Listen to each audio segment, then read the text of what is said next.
જય શ્રી સ્વામિનારાયણ. દરેક ભક્તોને શ્રી રામનવમી તથા શ્રી હરિજયંતીની ખૂબ ખૂબ શુભકામનાઓ. વિશ્વમાં પહેલો એવો રોગ આવ્યો કે કોઈ ખબર કાઢવા જ નથી આવતી. સ્વપ્ને વિચાર્યું નહોતું કે મોત આવશે, એ મેડ ઇન ચાઇના આવશે. એક બાપા તો કહેતા હતા મરવું તો બાવા ખાઈને મરવું, સ્વદેશી તો ખરું. હમણાં રામાયણની સિરિયલો ચાલતી હશે, રામાયણ જોયા પછી કુંભકર્ણનું જ કામ કરવાનું છે. જો જડીબુટ્ટી લેવા બહાર ગયા તો એ જડીબુટ્ટી તમને જ કામ લાગશે. એક છોકરો કે મમ્મી મારા પપ્પા ગાડી લઈને બહાર જાય, ના મમ્મી કે કાંઈ વાંધો નહીં, તું હળદર ગરમ કરવા મૂક. માટે ઘરે રહો, સુરક્ષિત રહો અને ઘેર બેઠા તીર્થ કરો.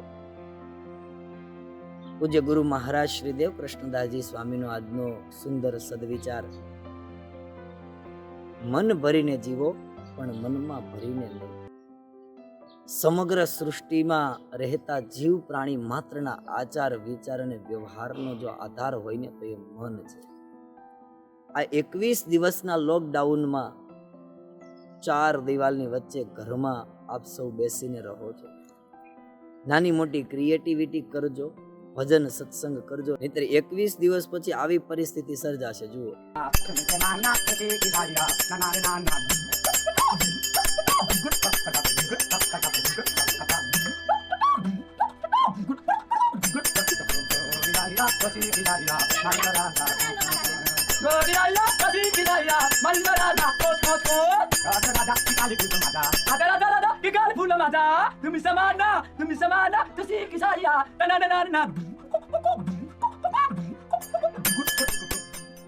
માટે ઘરે બેસી અને શુભ વિચારો કરીએ અને આપણી મનસ્થિતિને અકબંધ જાળવી રાખીએ.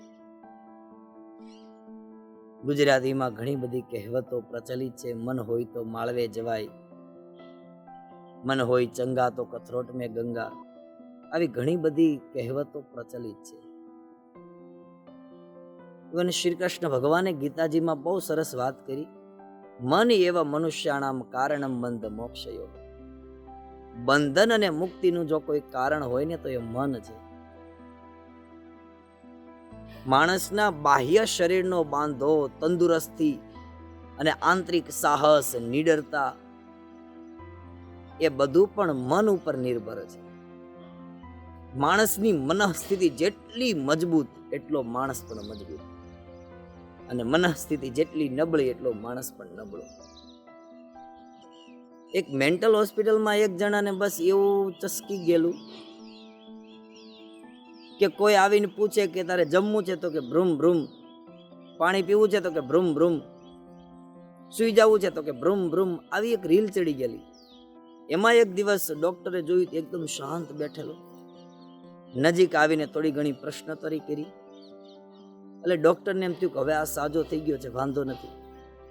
એટલે ડોક્ટરે કીધું કે ભાઈ જો તું હવે સારો થઈ ગયો છો, તને હવે ઘરે મોકલવામાં આવશે, પણ ત્યાં સુધીમાં હું છે ને એક પેશન્ટને ચેક કરીને આવું છું, ત્યાં સુધી બેસ અને પછી તને ઘરે મોકલી. તો કે ભ્રુમ ભ્રુમ, હાલો પાછળ બેસી જાવ.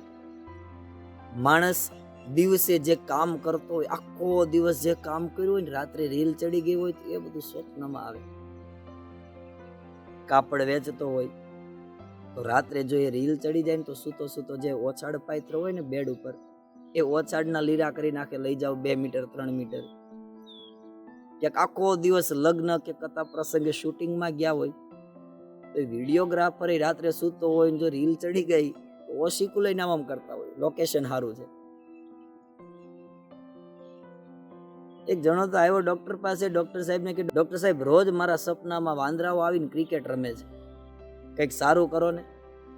એટલે ડોક્ટરે કીધું કાલ્યો આ દવા હવે સ્વપ્ન જ નહીં આવે. ડોક્ટર સાહેબ હું આ દવા કાલે લઉં તો કેમ? તો કે આજે ફાઇનલ છે. તમામ વસ્તુનો આધાર મન છે. મનને એટલું અચળ અને સ્થિર રાખીએ તો જીવન જીવવાની પણ બહુ મજા આવશે. એક સુંદર મજાની આજે પ્રેરણાત્મક વાત કરવી છે. વિદેશમાં સાયન્ટિસ્ટો બધા ભેગા થયા. એક માણસને ફાંસી આપવાની હતી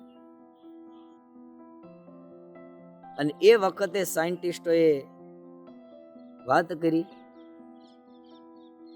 કે આ માણસને તમારે એમ જ મારવાનો છે અઠવાડિયા પછી,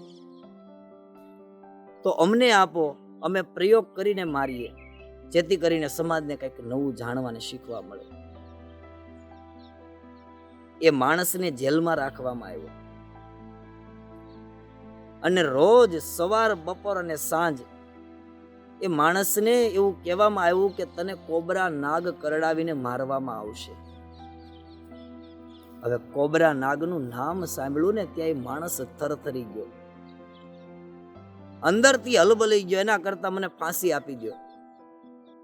વૈજ્ઞાનિકો રોજને માટે સવાર, બપોર ને સાંજ 3 ટાઈમ એને આ પ્રકારનું ટોર્ચર કરે અને 7 દિવસ સુધી આ ડોઝ આપવામાં આવ્યો. 7 દિવસ પૂરા થયા, એને બેસાડવામાં આવ્યો અને સામે કાચની પેટીમાં કોબરા નાગ લાવવામાં આવ્યો. આ માણસે કોબરા નાગ જોયો, ધ્રુજી ગયો, હચમચી ગયો અંદરથી.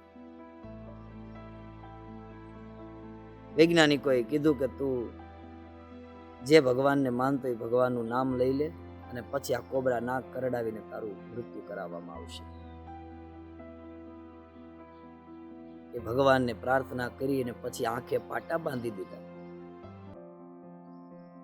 અને વૈજ્ઞાનિકોએ માત્ર એક ફિલ્ટર પાણીની સિરિંજ ભરી ઇન્જેક્શન આપતી વખતે એટલું એને કહેવામાં આવ્યું કે બસ તૈયાર થઈ જા, તને કોબરા નાગ કરડાવવામાં આવે છે.